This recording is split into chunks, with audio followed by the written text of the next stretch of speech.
My parents disowned me because I was not a boy. A decade later, at my cousin's wedding, they wanted me to fund IT. My response left everyone in tears. The wedding invitation sat on my desk like a ticking bomb, its gold-embossed letters mocking me with every glance. I hadn't stepped foot in my hometown for 10 years, and now my cousin wanted me to be her maid of honor. The irony wasn't lost on me. The forgotten daughter, suddenly important enough to stand beside the bride.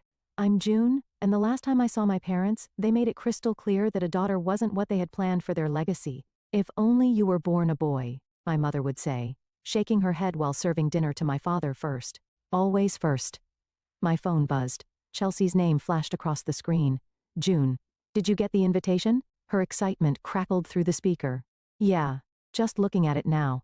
I traced the edges of the envelope with my finger. Are you sure about this? Your parents might not stop right there, she cut in. It's my wedding, and you're the only person I want standing next to me. Besides, Francisco adores you. He says you're the kind of woman who makes things happen. I smiled despite myself. My tech company had just closed its biggest deal yet, and the industry magazines were starting to take notice. That's sweet of him. But, Chelsea, you know how things are with they ask about you, you know, she said softly. Your parents. They see your name in the business sections. Mom says Aunt Eleanor keeps every article. My throat tightened, funny way of showing it. 10 years of silence, and they're collecting articles like proud parents. There's something else. Chelsea hesitated. They want to talk to you at the wedding. Your mom specifically asked if you'd be there. The familiar anger bubbled up, but I pushed it down. Did she say what about? No. But June, things change. People change. I glanced at my laptop screen where a draft of our company's latest financial report waited for my review. The numbers were good, better than good. We'd grown exponentially in the past 2 years. Listen, Chelsea, I need to think about this. The wedding's in 3 weeks. Please say yes. My office door opened, and Rhett walked in, carrying 2 coffee cups.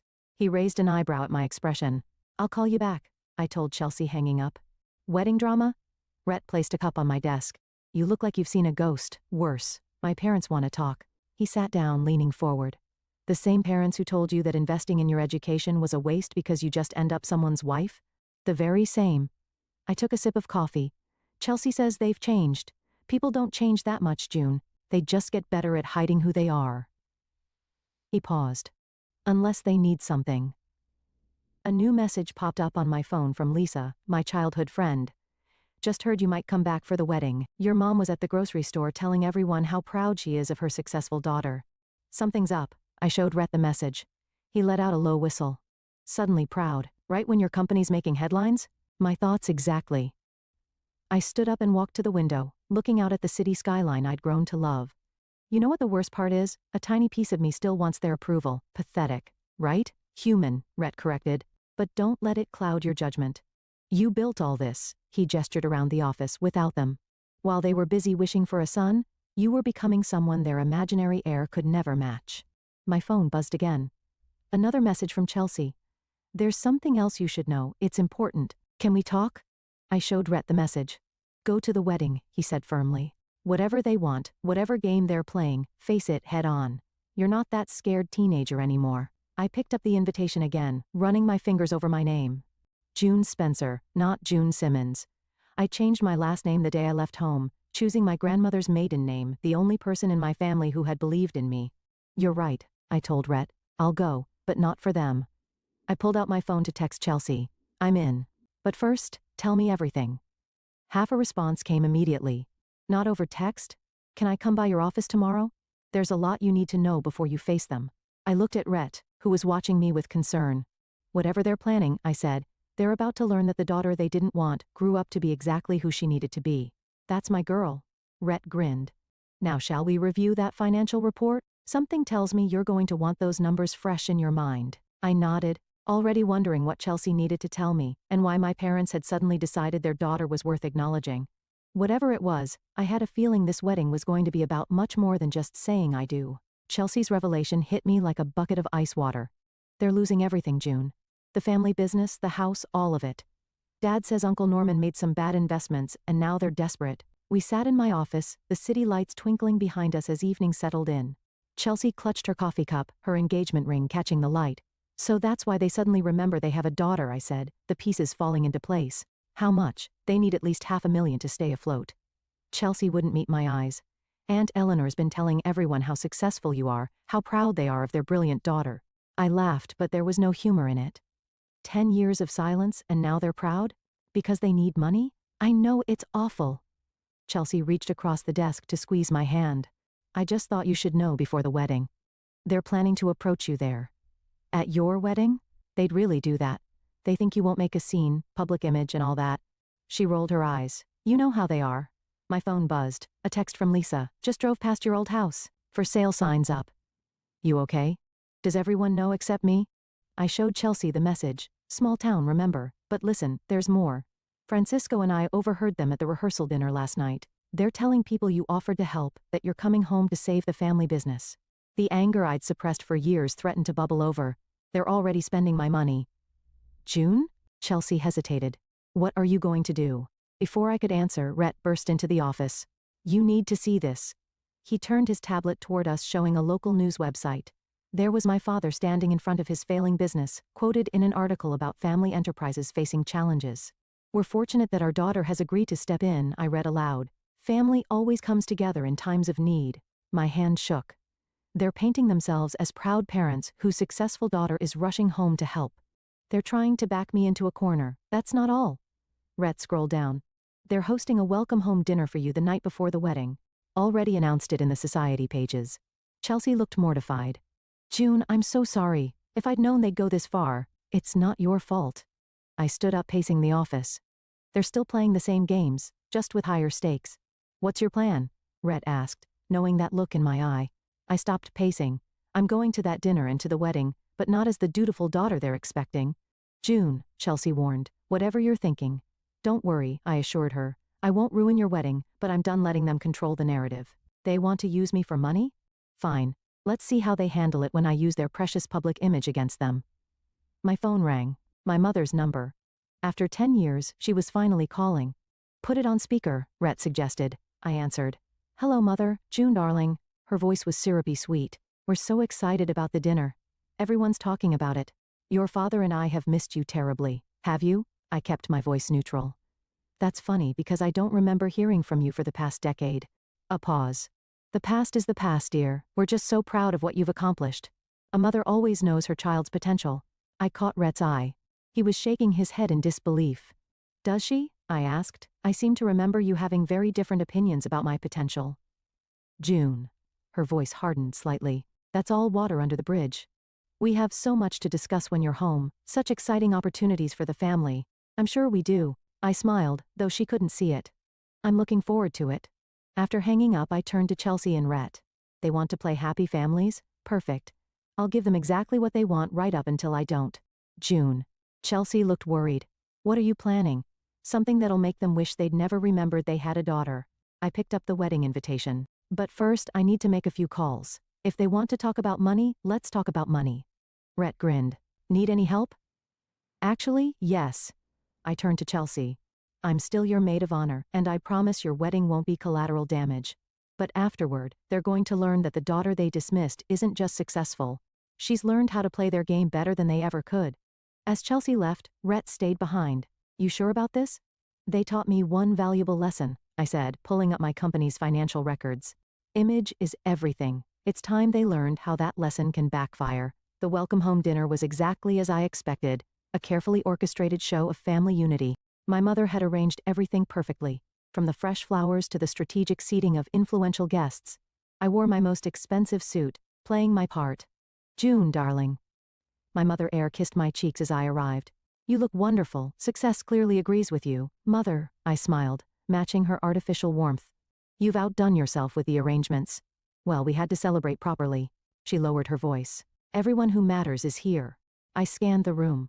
Local business owners, family friends, even a reporter from the local paper, all carefully selected witnesses to the prodigal daughter's return. My father approached, champagne in hand. There's my girl. I was just telling Richard about your company's impressive growth. Richard, a bank manager I remembered from childhood, nodded enthusiastically. Remarkable achievements, June. Your father's been sharing the numbers, has he?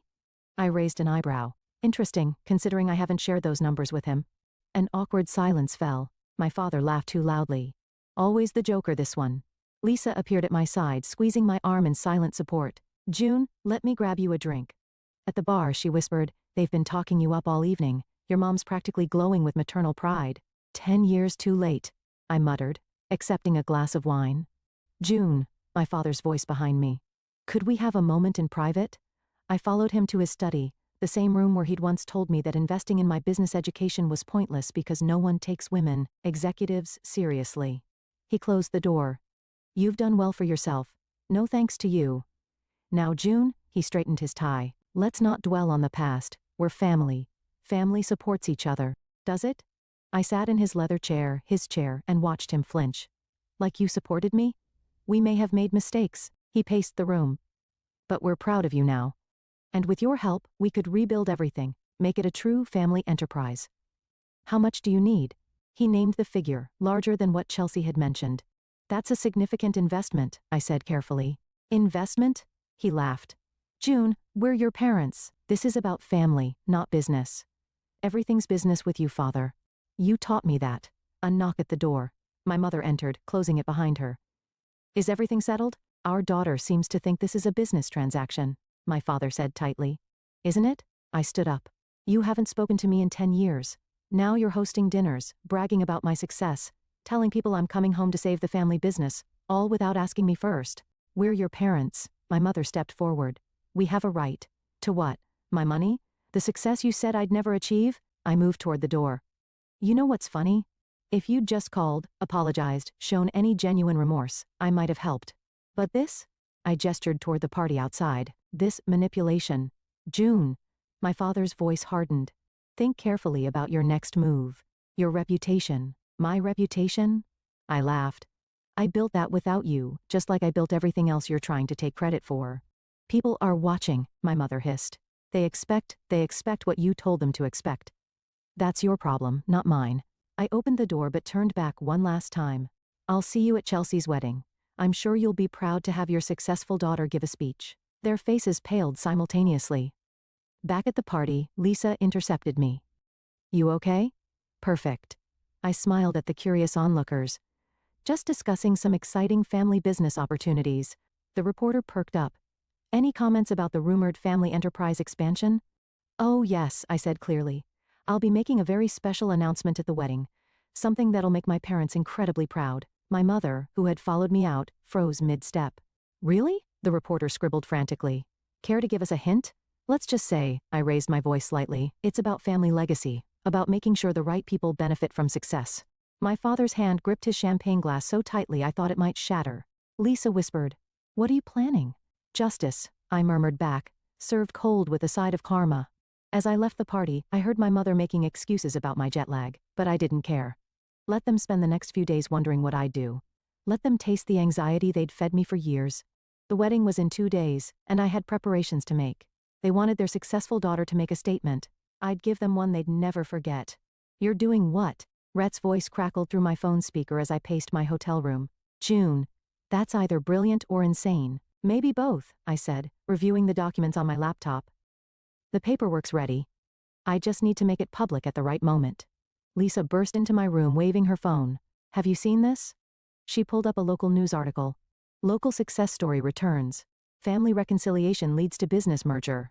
"They're still pushing the narrative," I muttered, "even after last night. Your mom's been calling everyone." Lisa sat on the bed. "Damage control.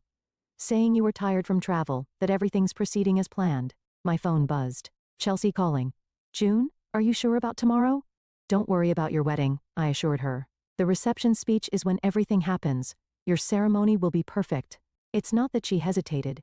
"Your mom just called Francisco's parents. She's telling everyone you're making a major investment announcement during your speech." Rhett, still on speaker, laughed. "They really don't know when to quit, do they?" A knock at my door. Lisa opened it to find Francisco standing there looking concerned. "June?" He stepped in. "We need to talk. Your father cornered my dad at the rehearsal dinner. He's basically promised them a business partnership through you." "Of course he has." I closed my laptop. "They're trying to force my hand by creating expectations." "It's more than that." Francisco sat down. "They're leveraging these promises for immediate loans, using your supposed involvement as collateral." "What?" I stood up sharply. "That's fraud." "Only if you don't follow through," Lisa pointed out. "They're betting you won't humiliate them publicly. Watch me." I pulled out my phone, dialing my lawyer. Sarah, move forward with everything we discussed, yes, tomorrow. And contact the SEC about those unauthorized promises. After hanging up, I turned to Francisco. I need a favor. Can you make sure my speech is moved to right after dinner before anyone leaves? He nodded. Already done. Chelsea suggested it. Perfect. I opened my laptop again. Now about that charity foundation, the one you're announcing tomorrow. Lisa appeared at my screen. How much are you actually donating? Everything they asked for plus interest. I showed her the figures. But instead of bailing them out, it's going to help girls who've been told they're not enough. Rhett whistled through the phone. That's going to leave a mark, June. Francisco looked worried. They're going to lose everything. They already lost everything that mattered, I replied. They just don't know it yet. Another knock. This time, it was my mother. Lisa quickly closed my laptop as she entered. June, darling, we need to discuss tomorrow's announcement. She looked pointedly at my friends. Privately. Anything you have to say, you can say in front of them. She pressed her lips together. Fine. Your father's arranged everything. When you announce the investment, who said I'm announcing an investment? She faltered. But you must. We've already told everyone.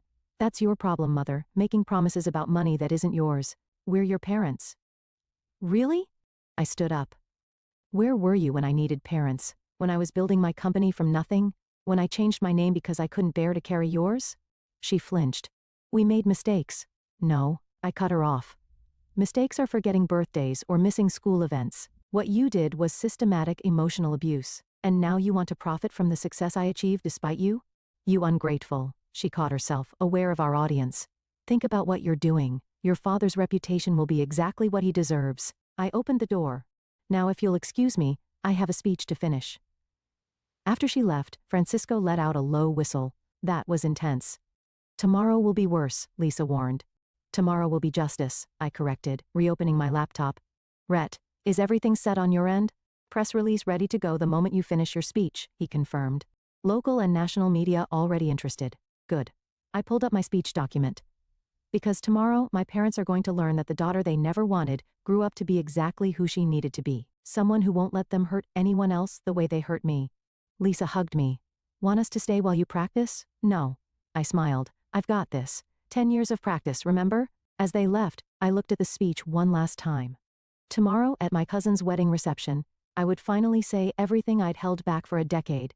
And I would do it in a way that would make it impossible for my parents to twist the narrative.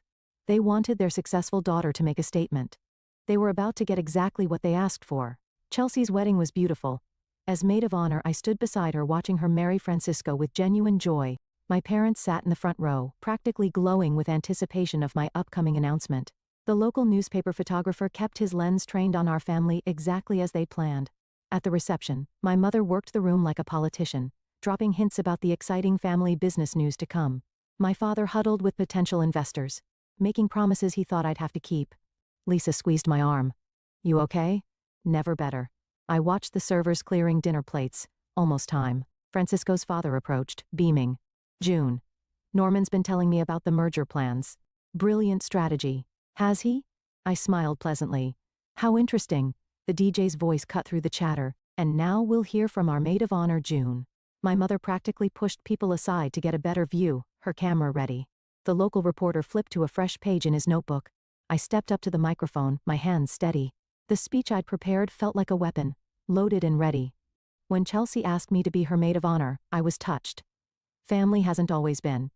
I paused, meeting my mother's eyes. Straightforward for me. The room quieted. My father's smile flickered. You see, I learned early that family isn't just about blood. It's about who believes in you when you have nothing, who supports you when you're told you're not enough. My mother's camera lowered slightly. Chelsea was there when I started my company, when everyone said a woman couldn't succeed in tech, when my own parents I let the words hang, watching them squirm. Well, let's just say they had different expectations. The reporter's pen scratched frantically. But today isn't about the past. It's about the future, about legacy. I pulled out an envelope. My parents have been telling everyone about an exciting business announcement. They're right, I do have one. My father sat up straighter, triumphant. Several investors leaned forward. I'm announcing the creation of the Spencer Foundation for Girls in Technology, funded with an initial endowment of $1 million, twice what my parents recently asked me for. The room erupted in murmurs. My mother's camera clattered to the table. This foundation will support girls who've been told they're not enough, who've been denied opportunities because of their gender. who've had to build themselves from nothing. My father half rose, but my mother grabbed his arm. Every year, we'll provide full scholarships to girls who dream bigger than their circumstances, who refuse to let anyone define their worth. I looked directly at my parents, who know that real family supports you without conditions. The reporter was practically vibrating with excitement. And to launch this initiative, I'm partnering with several women-led tech firms to provide mentorship programs. Because sometimes I smiled at Lisa, at Chelsea, at all the people who'd actually supported me. The family you choose is stronger than the family you're born into. I raised my glass. To Chelsea and Francisco, thank you for showing me what real family love looks like. The applause was thunderous. My father stormed out, followed by several confused investors. My mother sat frozen, her carefully crafted narrative crumbling around her. Chelsea hugged me, whispering, "That was perfect." The reporter rushed over. "June, can you comment on your parents' recent statements about a family business merger?" "I'm afraid they spoke without consulting me," I said clearly. "Any statements they've made about my involvement in their business ventures are incorrect. And the loans they've secured based on your supposed investment? I know nothing about those," I replied. "But I'm sure the relevant authorities will be interested in investigating any fraudulent claims." My mother finally approached, her face tight. "June, how could I what, mother? Help others instead of enabling you. Create something meaningful instead of bailing out your failed business. We're your parents." "No," I cut her off. "You're people who gave birth to me. Parents support their children. Parents love unconditionally. You've done neither." The reporter caught every word. Lisa appeared with my coat. "Ready to go?" I nodded, then turned back to my mother. "The foundation's first scholarship will be awarded next month. You're welcome to attend the ceremony as guests, not parents. Maybe you'll learn something about what real family support looks like." As we left, I heard the buzz of conversations, saw the reporter already typing on his phone, noticed my mother's frozen smile as she tried to salvage what was left of her social standing. "You did it." Lisa grinned. "No," I corrected her, feeling lighter than I had in years. "We did it, all of us who showed me what real family means." Behind us, the reception continued, but the story everyone would remember wasn't about Chelsea's wedding. It was about a daughter who turned her parents' manipulation into something powerful, something good. And that was the best revenge of all. The morning after the wedding, my phone wouldn't stop buzzing. The local paper's headline read, "Tech CEO announces $1 million foundation reveals family rift." My mother had called Times. "You've gone viral," Rhett announced, barging into my hotel room with coffee and his tablet. "National media's picking up the story. Daughter turns parents' manipulation into force for good." Lisa looked up from her phone. "Your mom's doing damage control on social media. Says it's all a misunderstanding. Is that why she's been calling non-stop?" I took a sip of coffee. "Or because the bank's probably already calling about those loans." My phone rang again. Francisco this time. "June, you need to come to the hotel restaurant now. What's wrong?" "Your father's here with his investors. It's getting ugly." I grabbed my jacket. Time to face the music. Lisa and Rhett followed me down. The scene in the restaurant was exactly what I'd expected. My father, red-faced, surrounded by angry men in suits. "There she is," he shouted as I entered. "Tell them this is all a misunderstanding." "What exactly should I tell them, father? That you lied about my involvement? That you secured loans using my name without permission?" One of the investors stepped forward. "Is it true you knew nothing about the merger plans?" "Not only did I not know, but I have documentation proving they acted without my consent." I pulled out my phone, showing emails from my lawyer. "I've already reported the unauthorized use of my name to the relevant authorities. You ungrateful little..." My father lunged forward, but Francisco blocked his path. "Think carefully about your next move," Francisco warned. "There are witnesses." My mother burst in, looking frantic. "June, please, we can fix this. Just tell everyone you've changed your mind." "Change my mind?" I laughed. "About what? The foundation that's already legally established? The press release that's gone viral? Or the fraud investigation that's probably starting right now?" "Fraud?" One of the investors paled. "Norman, you said this was a done deal." "It was supposed to be," my father sputtered. "She's our daughter. She's supposed to what?" I cut in. "Sacrifice my reputation to save yours. Clean up your mess. Be the son you always wanted." The restaurant had gone silent, everyone watching the drama unfold. "We gave you everything," my mother cried. "You gave me nothing but doubt and disappointment. Everything I have, I built myself. And now you want to take credit for it?" Another investor stood up. "I'm calling my lawyer. This is serious misrepresentation." "Wait," my father pleaded. "We can work something out." "Like you work something out with me?" I turned to the investors. "I suggest you all contact your legal representatives. I'm happy to provide documentation showing I never agreed to any of these deals."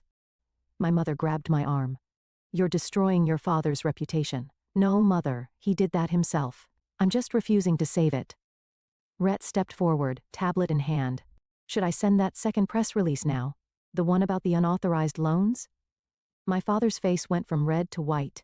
You wouldn't dare. Try me. I moved closer, lowering my voice. You taught me that image is everything, remember? Now you get to watch yours crumble, just like you tried to crumble mine. Miss Spencer, a new voice, a reporter who'd apparently been having breakfast. Would you care to comment on the situation? Actually, yes. I smiled, knowing this would be the final nail in their coffin. I'd like to announce that the Spencer Foundation's first initiative will focus specifically on helping young women whose families have tried to limit their potential. We'll be partnering with domestic abuse organizations to identify candidates. My mother's grip on my arm went slack. Domestic abuse? The reporter's eyebrows shot up. Are you suggesting?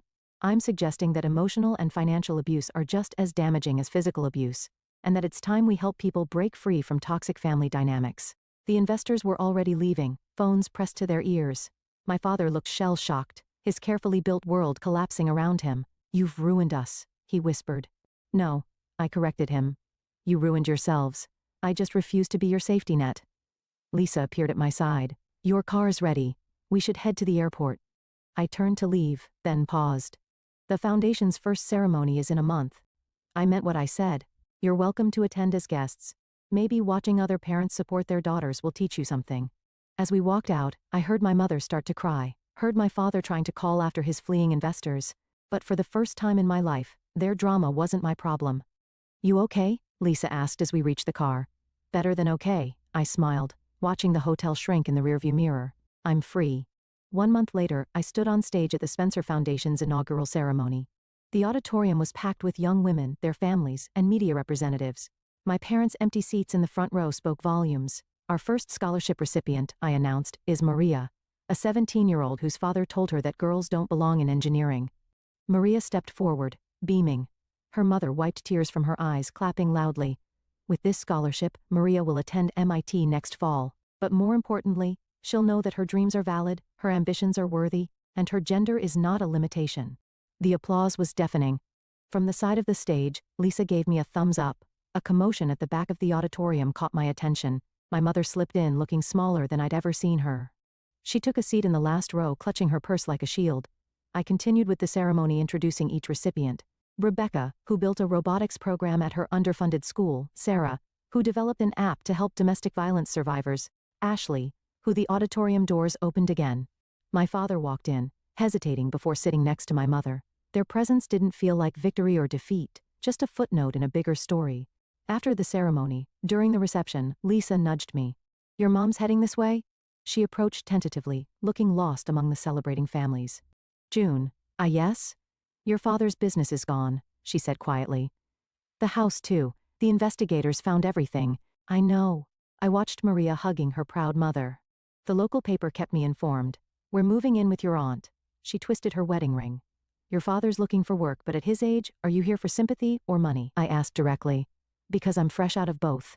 I'm here because she glanced around at the happy families, because I watched that girl's mother hugging her, celebrating her dreams instead of crushing them, and I realized I never did that for you. No, you didn't. Is it too late? Her voice cracked. To learn how. Before I could answer, Maria bounded over. Miss Spencer, my mom wants to thank you personally. Maria's mother followed, radiating pride. What you're doing here? It's changing lives, showing these girls they can be anything. My mother watched this exchange, her expression unreadable. That's the goal, I smiled at Maria. To make sure no girl feels limited by other people's expectations. June, my mother spoke softly. Could I volunteer with the foundation? Learn how to support girls like I should have supported you. I studied her face, looking for manipulation, but finding only regret. The foundation always needs volunteers, but you'd be starting at the bottom. No special treatment, I understand. And father? She shook her head. He's not ready. Maybe never will be, but I need to do this for myself, for all the times I failed you. Rhett appeared with news updates on his tablet. The story's still growing. More companies want to partner with the foundation. We're getting scholarship applications from all over the country. My mother turned to leave, but I caught her arm. Thursday mornings, that's when we train new volunteers. Don't be late. Her eyes welled up. Thank you. As she walked away, Lisa whispered, Are you sure about this? No, I admitted.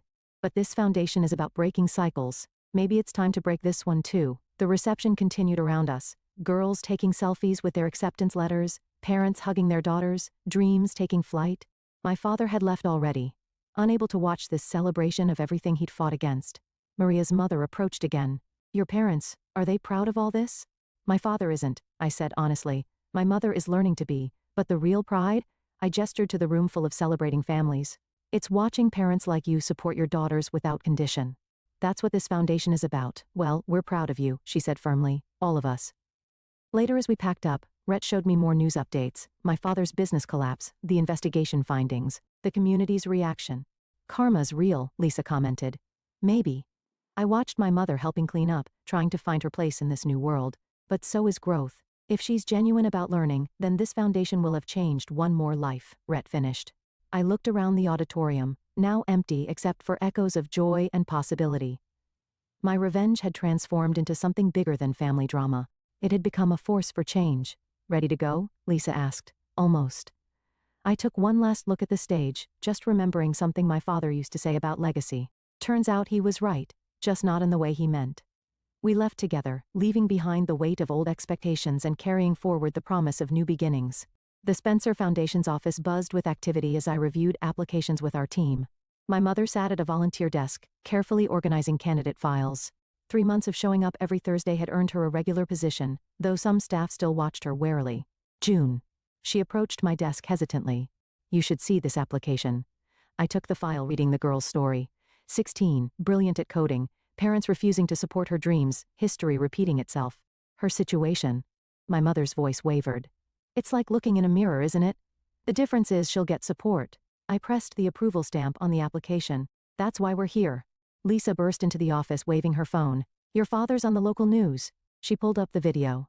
There he was being interviewed outside his new job, a junior position at a small firm. I lost everything, he said to the camera, because I couldn't accept that times have changed. My daughter, he paused, looking directly at the lens. She proved me wrong about everything. Turn it off, I said quietly. He's been asking about you, my mother ventured, watching all the foundation's progress. Good for him. I turned back to the applications. Rhett walked in with Chelsea and Francisco. Surprise inspection. We brought lunch. And news, Chelsea added. We're having a baby. A girl. The office erupted in cheers. My mother hung back, uncertain of her place in this celebration. Have you told your parents? I asked Chelsea. Yes. And she hesitated. Uncle Norman asked if you'd be the godmother.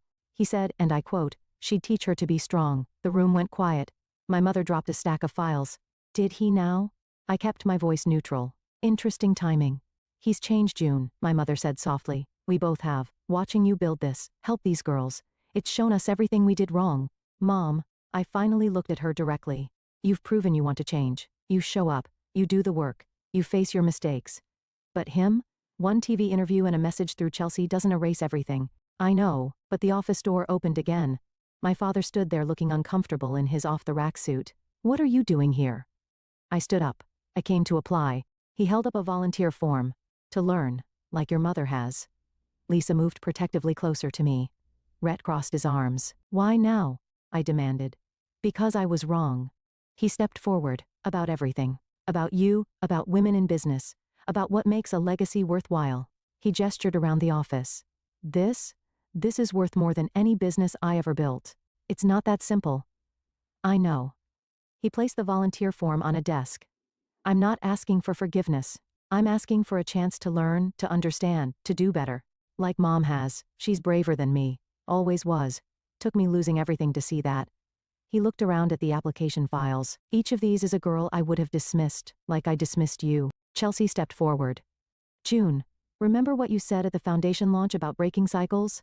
I picked up his volunteer form. Bottom rung. No special treatment. One mistake, one attempt to take credit or control, and you're out. Understood. And the godmother thing? I meant it, he said quietly. You're everything I should have been proud of from the start. I handed the form to my mother, put him in next Thursday's training group, regular volunteer track. He nodded, turning to leave. Dad? He stopped. Why did you really come? Because watching you succeed despite me made me realize I didn't fail as a father because I had a daughter. I failed as a father because I couldn't see how lucky I was to have you.